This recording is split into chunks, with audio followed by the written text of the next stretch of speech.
part 40 of Don't Say Schwarzenegger. This is the continuance of part 38, which is Alberto Driz's 2018 deposition. So next in the deposition, Alberto was shown pictures of my injuries. Now, I posted them one time, like a month ago or something, and TikTok took them down because they were a little too gory, I'm guessing. But if you just Google my name, excuse me, with injury, it's like halfway down the page and you can see them. There's 4 or 5 main pictures, or you can check my IG. So he's shown the pictures of my injuries, and again, traumatic brain injury. It looks like there's a softball connected to my head. My jaw is, quadruple the size. I have blood. It's not good. You can tell I'm severely injured. He looks at my injury photo, and Alberto says, "No, I don't see injuries. All I see is something on her forehead and a red scratch." Now, to bring you back, immediately after the incident happened in 2015, the defendants all hopped in cars and they fled to Sean Driz's apartment. And we found out that there were confessions being made left and right as they talked about what they had just done and what had just happened.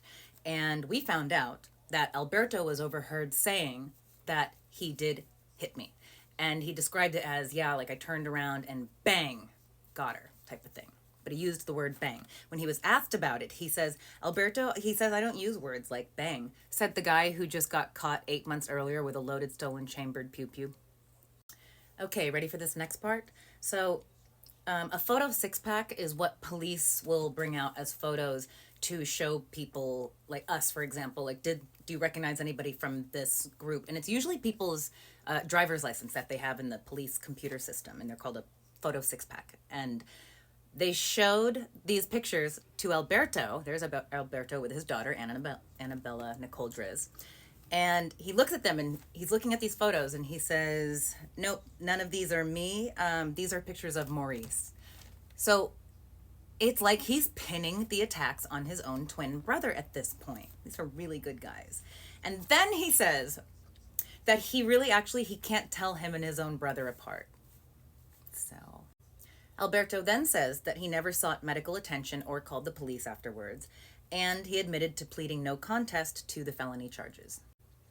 Alberto then says that Alex Derval's girlfriend at the time, Alyssa Arnold, was a witness to the beginning of the fight and the whole thing. She's on video. She was never subpoenaed or had to give a statement to the police.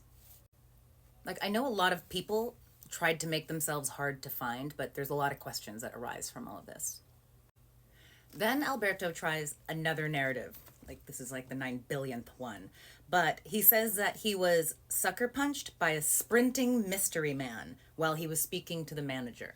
So first it was my brother did it. Now it's a sprinting mystery man. So what they tried to say was that there was a whole other group of people. So there's their group, there's our group, there's the nice guy staff, and then there's another group of like mystery people that was just attacking everyone, attacking them, attacking us. No, perjury. Oh, and by the way, so we're going to get back to the cell phone that he said he lost. And the thing is, we don't need a physical cell phone to get texts and calls and all that stuff.